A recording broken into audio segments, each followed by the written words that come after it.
$167,000 Yes. in 47 days. Right. Talk to us a little bit about that process. This is the cheat code. Facts. This is what I need, because a lot of our problems, they come from the root of not having the capital. So you look at all the biggest businesses, all your favorite entrepreneurs, even Elon Musk, right? He bought Twitter. 40% of the money he used was from the banks.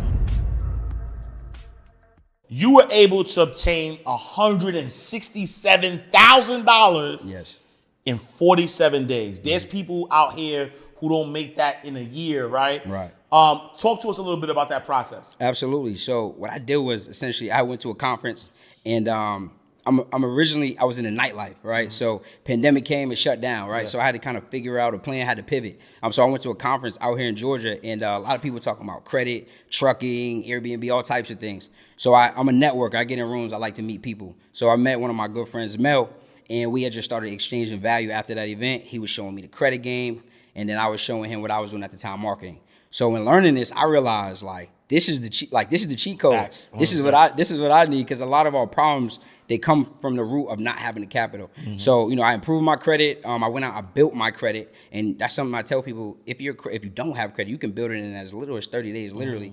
And then I just started going for funding, right? So, we start with, and I'm sure we'll get into it, but starting with like smaller banks, like credit unions, your community banks, your regional banks, and then forming your LLC, right? Most people, to get an LLC, and they think, okay, where's the money at? But no, your business has to actually be set up and structured the right way. So once we did that, we tapped into the business funding banks, and a lot of 0% interest funding, which is great, because when you're starting a new business, a lot of times we're trying to figure it out, right? Well, there's gonna be bumps and bruises. So when you have business credit cards that have 0% introductory period, now you can take this and you have less pressure, because you don't have to pay it all back in 30 days or 60 days. You have some time. And how do you use credit in a way where, you're not just getting into debt, but you're actually building from it? Yeah. Makes sense. So I always say, that's a good question, right?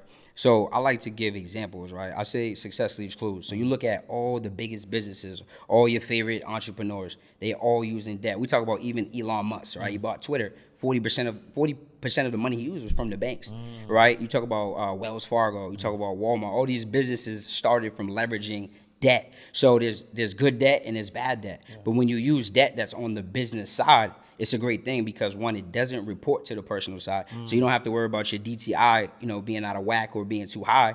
And essentially, you think about it, like, they're giving you essentially free money. Like, let's say you want to go, I want to write a book. I want to learn how to write a book. I go get some business funding. I could pay my guy Ash. He could tell me how to create a book, how to sell it, how to do all these things.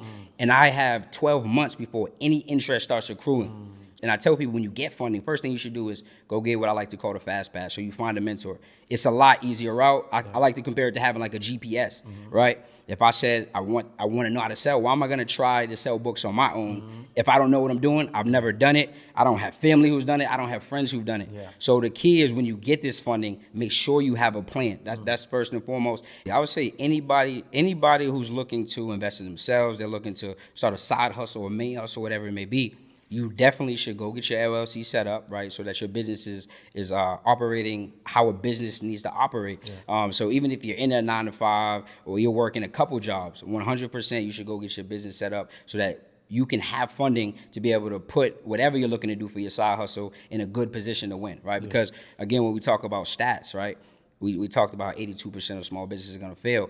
And it's not having a proper plan and then the funding. So absolutely, you should do that. And going back to what you said regarding the personal debt, and what I tell people is, like, let's say you go get a couple personal credit cards, because you're going to need at least two, right? You're going to need at least two personal credit cards with a $5,000 limit before we can go get access to business funding. So let's say you go get approved, 20, 30, 40,000 in funding, right? I like to say you keep your utilization under 15% so you don't feel stuck in a rut, especially if you're an entrepreneur, because the worst thing you can do, go get a lot of personal funding, you go use that to grow your business, and something go wrong in the business, now you're stuck with high utilization, trying to figure out how you can dig out of that hole.